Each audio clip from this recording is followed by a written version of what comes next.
ଆଜି ମୋର୍ ମା ଘି ବନେଇଥିଲେ ତ କେନ୍ତା କାଣା ବନାଲେ ଚାଲୁନ୍ ଦେଖ୍ମା। ଇଟା ହଉଛେ ଗୁରସ୍ ସେନେ ମଲାଇ ପଡ଼ିଯାଇଛେ ତ ସବୁ ମଲାଇକେ ଅଲଗା ଅଲଗା କରି ରଖିଦେଲେ।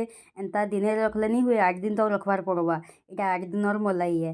ଏବେ ସବୁକେ ନେମା ଗ୍ରାଇଣ୍ଡିଙ୍ଗ୍ କରିଦେମା। ଦେଖୁନ୍ ଗ୍ରାଇଣ୍ଡିଙ୍ଗ୍ ହଉଛେ ଘୁର୍। ଏବେ ଏନ୍ତା ଗ୍ରାଇଣ୍ଡିଙ୍ଗ୍ ହେଇ ସାରିଲା ପରେ ଏନ୍ତା ଦିସ୍ଲା। ତାପରେ ଆମେ କାଁ କର୍ମା ସେଟାକେ ଆଉ ଗୁଟେ କଣ୍ଟେନର୍ରେ ଅଲଗା କରିଦେମା। ଆଉ ଯେନ୍ ତାର୍ ପାଣି ମାନେ ଅଛେ ହେଟା ତମର୍ ଇଚ୍ଛା ତମେ ଫିକ୍ବ କି ତମେ ନୁନ୍ ପକେଇକରି ପିଇବ। ତାର୍ପରେ ଆମେ କାଁ କର୍ମା ଗୁଟେ କଢ଼େଇକେ ଗରମ୍ କରିଦେମା। ତାର୍ପରେ କଢ଼େଇରେ ସବୁକେ ଫୁଟାବାର୍ ଲାଗି ଛାଡ଼ିଦେମା। ଏବେ ତ ନାଇଁ ଫୁଟେ ବାକି ଟିକେ ବେଲ୍ ପରେ ଦେଖ। ସବୁକେ ଇଟା ଗରମ୍ କରିଦେମା। ଗରମ୍ ହେଲା ପରେ କିଛି ଟାଇମ୍ ପରେ ଏନ୍ତା ଦିସ୍ଲା। ଧୀରେ ଧୀରେ ତାର୍ କଲର୍ ଗୋଲ୍ଡେନ୍ ହେଇଯିବା। ଦେଖ ହେଇଗଲା ଗୋଲ୍ଡେନ୍। ତାପରେ ଆମେ ତାହାକେ ଗୁଟେ ଚାମୁଚରେ ଘାଣ୍ଟି ଦେମା।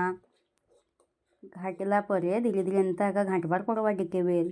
ନାହେଲେ ତାର୍ କଲର୍ ଭଲ୍ ନାଇଁ ଆସେ।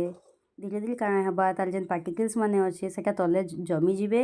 ଆଉ ଯେନ୍ ଘିଅ ଅଛେ ସେଟା ଉପର୍କେ ଆସିଯିବା।